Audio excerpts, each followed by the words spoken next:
why I'm particularly showing you this thing is India is not a capitalist country or society.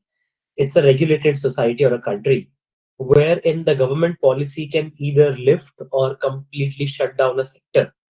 So if you want to focus on any of these space, some or the other government policy will be focusing a very important role. Hello, my name is Vikas Agrawal and I am the founder of AIF and PMS Experts India. What we have observed is that there are more than 90% of the viewers in our YouTube channel who have watched our video and have been watching our video continuously at the regular intervals but have not yet subscribed to our channel. So my submission to all of you is that please subscribe to our channel so that we can reach out to more individuals like you and spread the awareness about the whole investing game. Thank you so much. So hi everyone. First of all, thanks for taking your time out from your busy schedule. At AIF PMS Experts India, we are thrilled to introduce our brand new show, which is Ask the Experts. Through webinars, we aim to share insights into diverse asset classes, forecasting knowledge amongst our investor community. So my name is Devanshu Bindlish and I am the Vice President of AIF PMS Experts India. With me, I have speaker Mr. Abhishek Jaiswal, Fund Manager from Finavenue. Let me take a moment and introduce Mr. Abhishek Jaiswal. Abhishek Jaiswal is a financial expert over 7 years of experience in financial markets. He specializes in using proprietary quantitative models and market metric studies to inform his investment strategies. At Finavenue, he combines his deep knowledge of industry trends with innovative approaches to decision making, ensuring that his strategies remains relevant and cutting edge in an ever evolving market landscape. Welcome Abhishek ji, how are you? Thank you, Devanshu. I'm good. How are you? Hello. I'm doing well. Thanks for asking. Yeah. So Abhishek ji, you can go ahead and present what you have got today for my investor community. They would be happy and they would be keen to know what you have today to present them. Lovely. So Devanshu, how do you want to begin? Do you want to go? So the format of the show is very simple, Abhishek ji. First, you can represent your product details, that what is all about, and then if my investor community has some of the questions, we will have a Q&A round after once you explain about your product. Okay. So, Devanshu, can I share my? Yeah. I'll just begin with a brief intro over here. Finavenue is a Category 3 AIF, and we have been in the market since July 2023. Back then, we started with an AUM of 24 crores, and the latest number that we have over here is completed of 31st December. 350 odd crores is the AUM we had in December closing. The fund invests purely into small caps only, with a tinge on the SME side as well of a 40% weightage. We don't do mid cap or large cap investment. The fund only invests into long term and the long short equity only. We don't do the short terms and the derivatives like that. It's a long only fund. The management fees and the hurdle rates are there, but that can be discussed over later. The benchmark for our fund is the small cap index. Since inception, Finavenue has delivered approximately 230% return on an absolute basis against the small cap, which has done just 63 odd percent.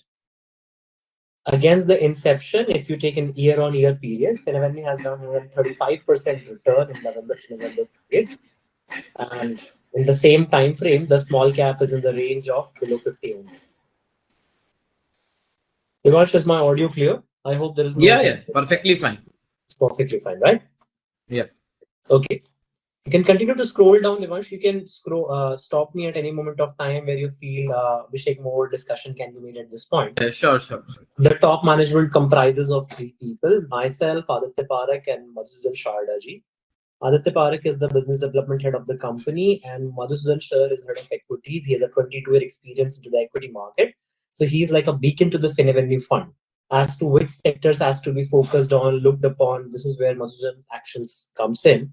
And through the vast network that we have at our helm and Madhusudan Sir's pinpoint approach in a particular sector, Finavenue has been able to put in money at the inflection points always. You can scroll down.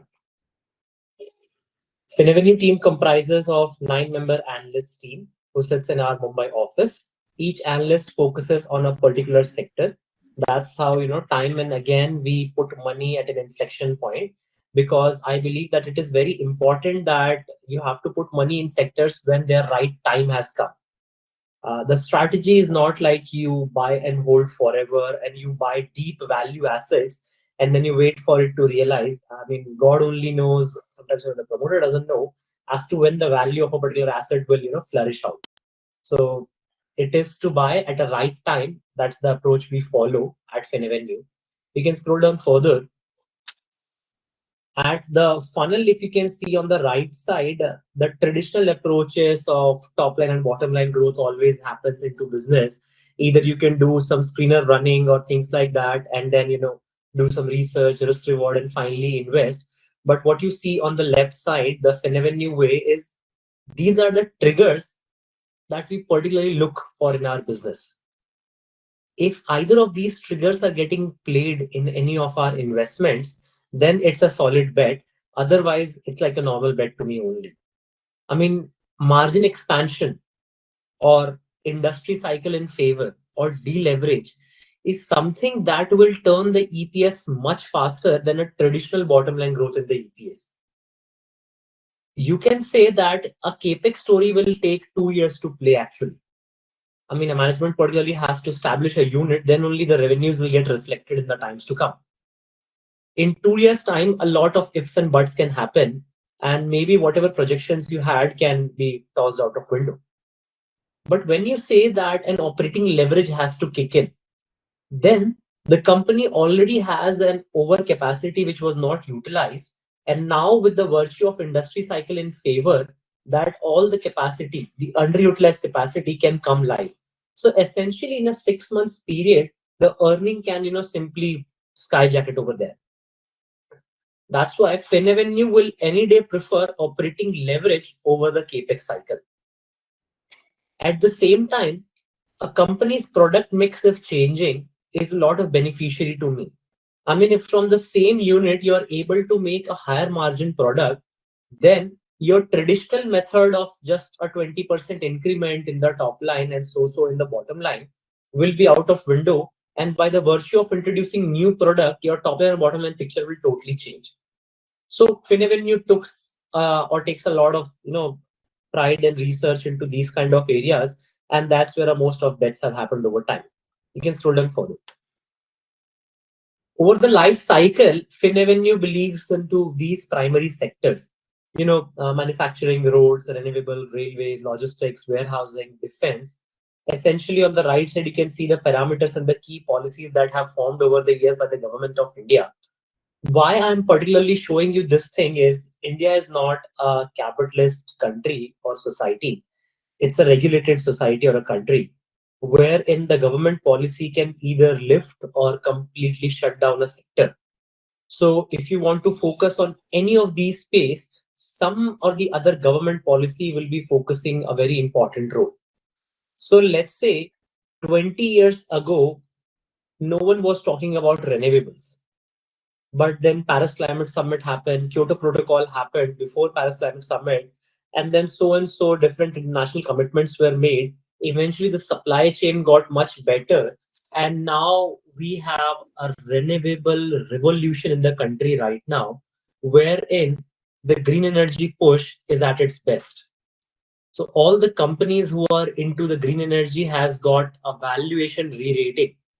So, I mean, yes, 3 years ago to 2 years ago, it was like a very prime time to pick up a renewable company into a portfolio and make a multi-bagger return.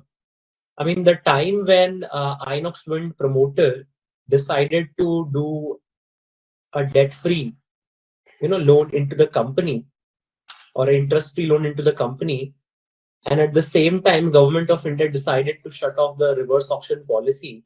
It was a trigger for me to focus on Inox Wind, and since then, Inox Wind is up 3x almost. You name any company in the solar value chain, be it an EPC player, be it a module manufacturer, everything has gone up. The defense and the Government of India decided to indigenize or allow the outsourcing of defense components. Defense index in India is up massively, let alone be the stocks. With the manufacturing theme going up and up, and with the PLI supporting, all the heavy engineering companies in our country have given a multi-bagger return. With the push for urban infrastructure and roads and warehousing, you pick up any company who are a proxy to these industry has done fairly and decently well in the last 2 years period. So that is the logic, that you can pick up a sector and then you can pick up the proxy to those sectors. And that is what Finavenue focuses on. So what? There are here approximately 8 odd sectors visible in front of you. I could be owning 5 of them. I could be owning 4 companies in individual sectors, and that's how the portfolio can end up coming up with 20 to 22 core odd bets into these sectors, wherein we do top up time and again. You can scroll down further. As you can see, manufacturing as percentage of GDP, India is like at the bottom leg. In the right side, you can see what China was in 2007 and what India was in that same period. Much of it is best, and the best of it is yet to come. I mean, practically, the light blue line that is going from the lower end of 2007 to see, you can see that the 17 trillion, that's where China is. And currently, India is not even close. So a lot of manufacturing catch up has to be done on the GDP side in our country. You focus a scroll down side below, you will see that specifically Government of India has decided to do the PLI schemes into this sector. Devanshu, you can slide down. If we track down that in which sector the maximum money is being going, it's electronics industry. On the left side, you can see the investment done by the Government of India. On the right side, you can see that in the electronics space, particularly, our export has gone up 3x over the period of time. You take out any company in the electronics industry, small, mid, or large cap, you would have made money. Finavenue believes in the idea of proxy investments. So we picked up a lot of ESDM companies into this space, and we have made a tremendous money into the same time frame. You can go down 2 slides further, Devanshu. I would like to take you at the regulatory action that happens.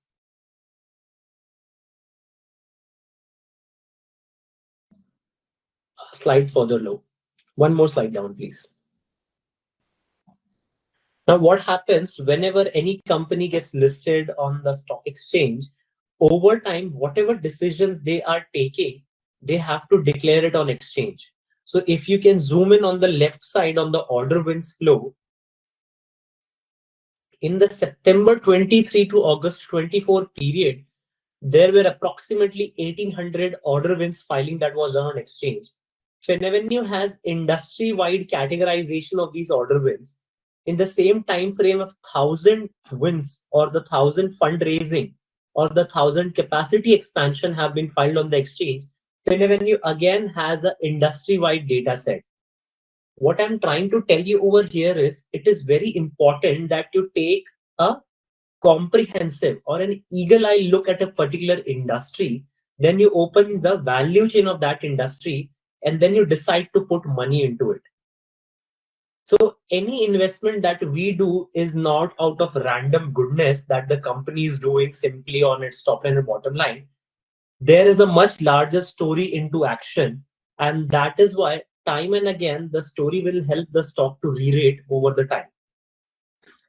Now, if you can open one another presentation that I'll be sharing with you, Devansh.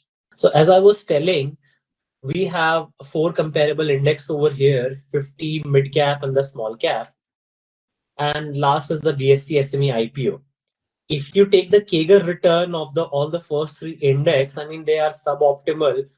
Even the small cap and mid cap are, let's say, doing good on a 5-year time frame, but on a 10-year time frame, the returns are something that you should not be very, happy with, at least if you are giving someone to professionally manage your money. If you had been doing some passive investments, I would have still been okay with it. But that's where the Finavenue comes in, and with our 40% weightage on our anchor IPO books, you would see the performance of BSE IPO index over 1, 5, and 10-year period. It is simply astonishing. So yes, a large amount of money or a significant chunk of wealth has been made over a 10-year period in the BSE SME IPO with a 58% CAGR return. And Finavenue wants to tap this space very aggressively. So that is why in our portfolio, a 40 to 45% exposure is exclusively for our anchor investments and our QIB positions. 20% of our investment goes into the unlisted space, and the last 40% of our investments goes into the small cap investments, which are already listed securities. Now, if you scroll down further, Finavenue follows a 5-point framework. In our economy, any business, if I'm picking up, my first question and the go-to question is always the total addressable market for the product or service I want to buy into.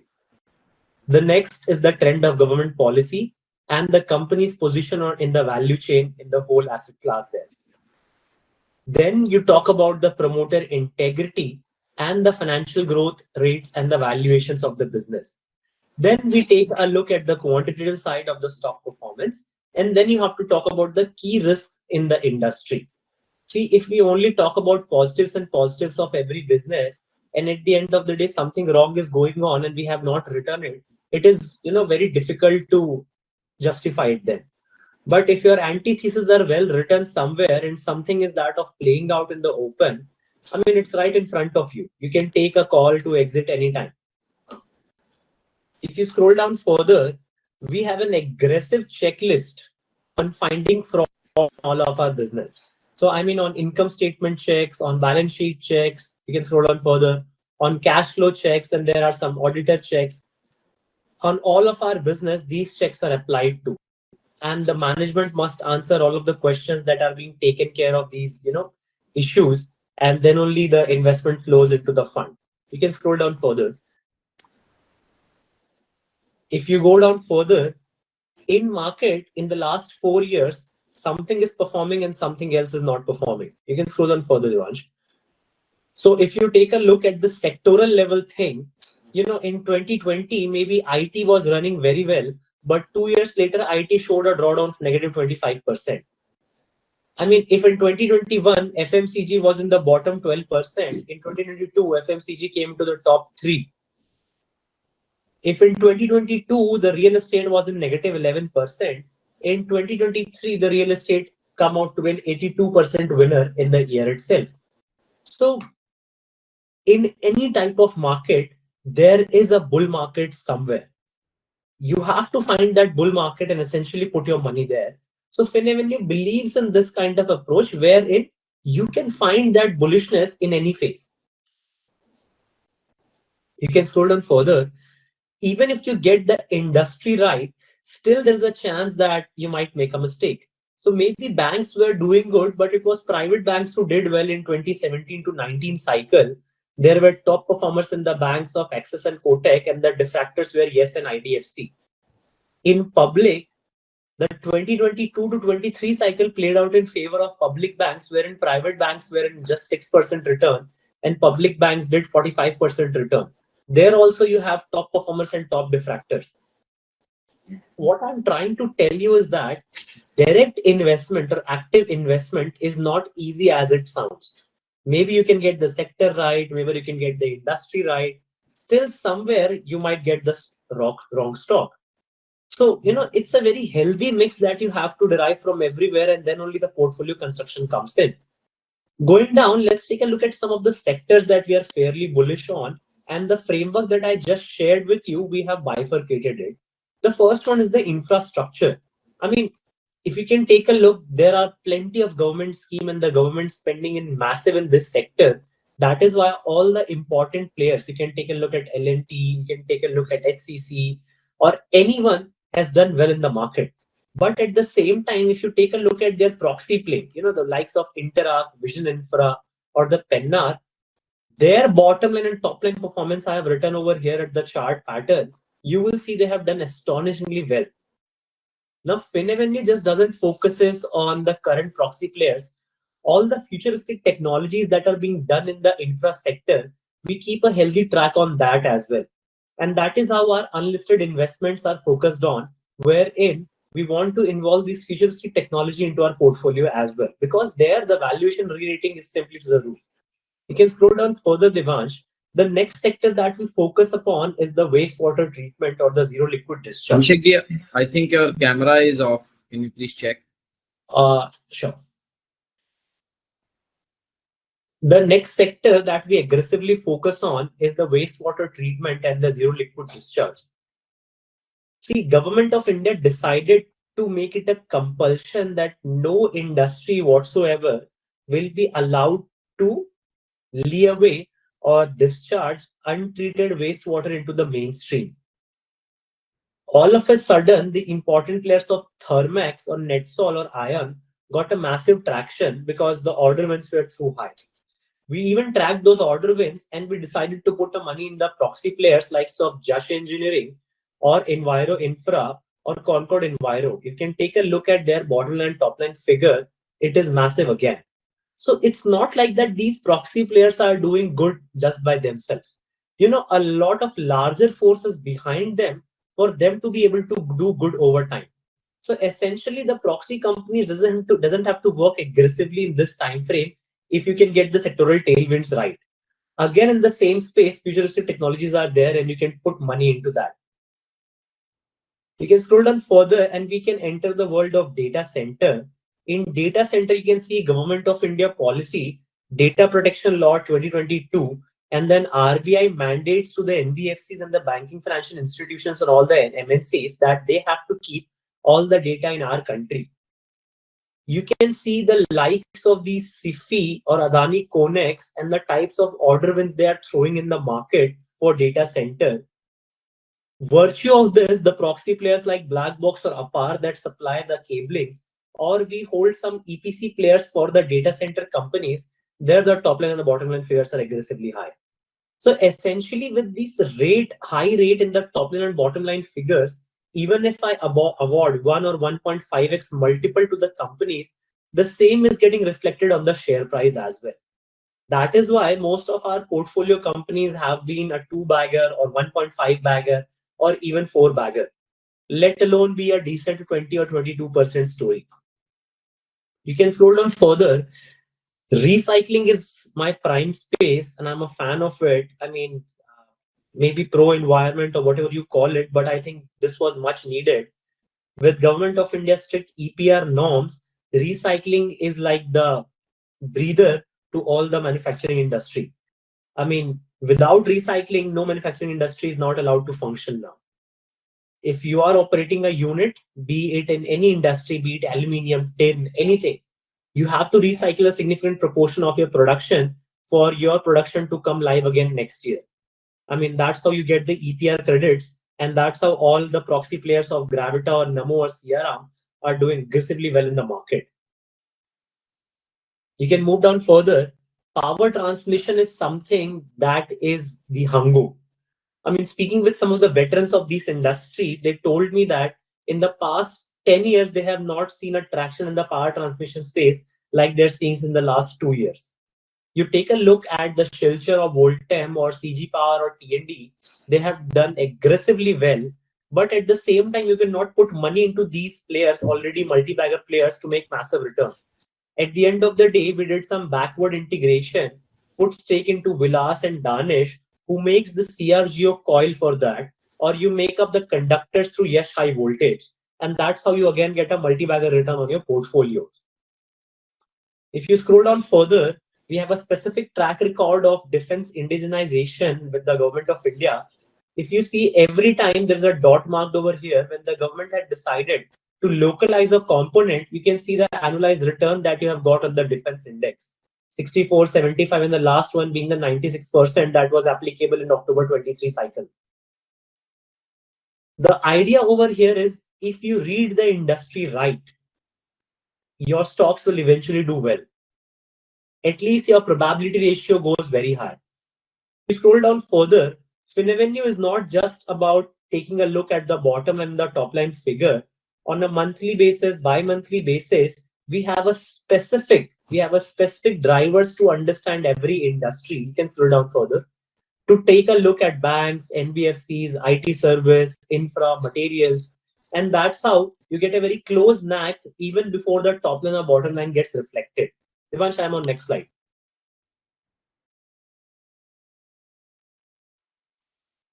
This was end-to-end about Finavenue, where I talked to you about the weightage in our portfolio, 20-40-40 split.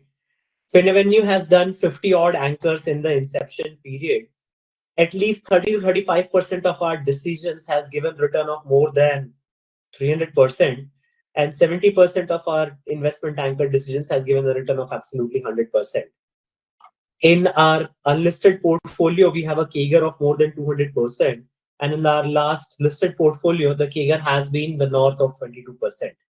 The churn rate in our 40% anchor portfolio is absolutely high. I'll be disclosure to that. And our 40% open market purchase portfolio, the churn ratio is very low.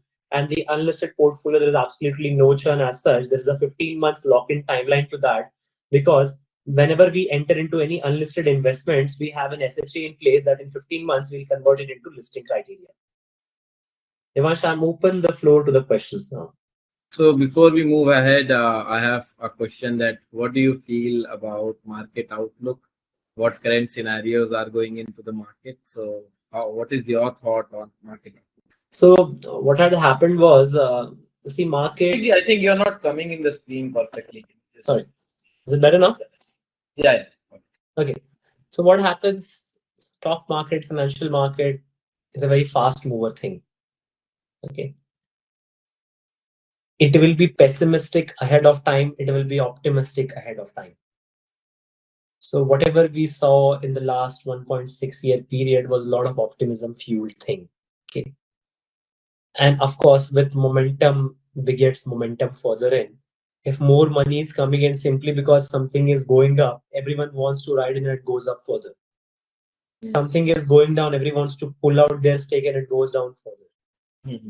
That is how the momentum works on both the ends.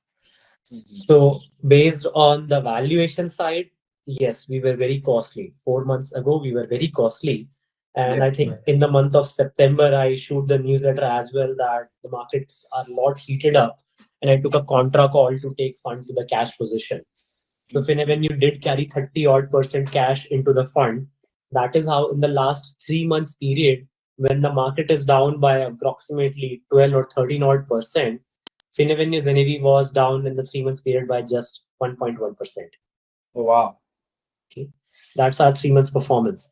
In the current month, in the January, when the BSE index was down 17 odd %, in the month on month period, Finavenue was down just 7%.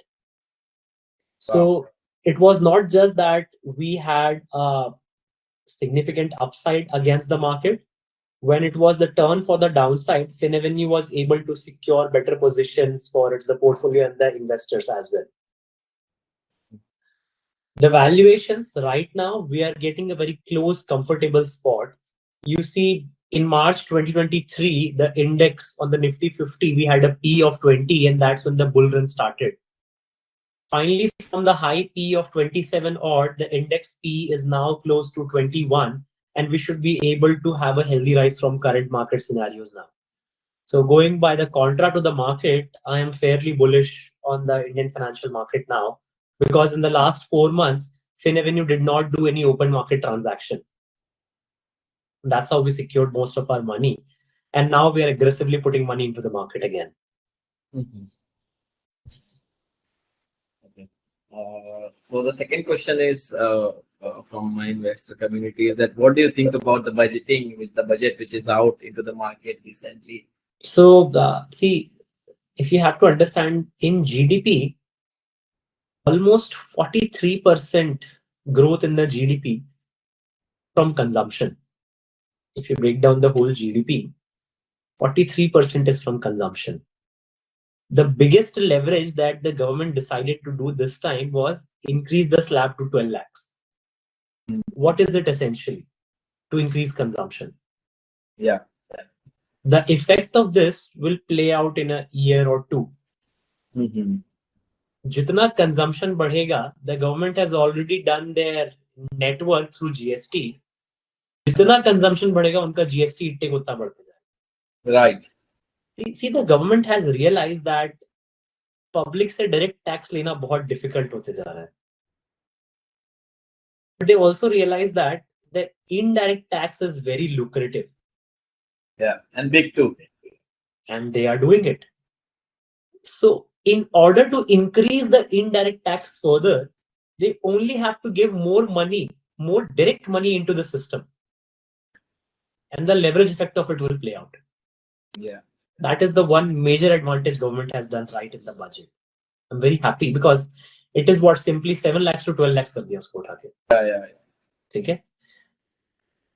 More financialization into the banking system because now people can keep more money into the banks. Okay. उसका multiplier effect banks में दिखना start हो जाएगा. In any economy, if the credit is growing higher, the whole economy will do well. आप credit या फिर financial economy को जितना suppress करोगे, उतना problem होते जाता है.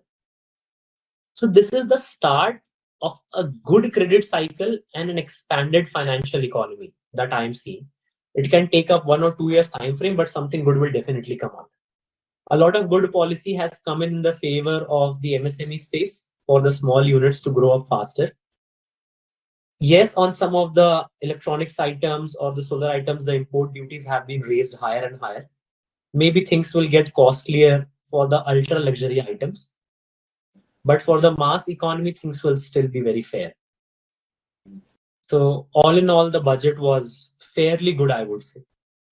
There was no as such a major multi-bagger boost to any industry, wherein I could say that let's pick this industry and it will be the bagger of the year or this will be the new sunrise thing.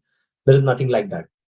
Everything is consistent because what happened is, since the government has been same in the past 15 odd years, most of the policies are getting continued. The same EV backing is continuing. Let's say the insurance have been given more free away now, that 100% automatic FDI route is allowed now. Earlier it was 75% only. So everywhere the policy is getting continued only. So as such, no negative. No negative is like a positive to the market. That's why you can see that even post budget, we have not given any significant fall so far. Thank you, Abhishek ji, for giving your valuable time. Thanks everyone for joining this call and giving their valuable time from their busy schedule. So if you have any more doubts, you can reach us at www.aifpms.com, or you can call me at 8368586435, or you can email me at devanshu@aifpms.com. Thank you, Abhishek ji, for giving your valuable time.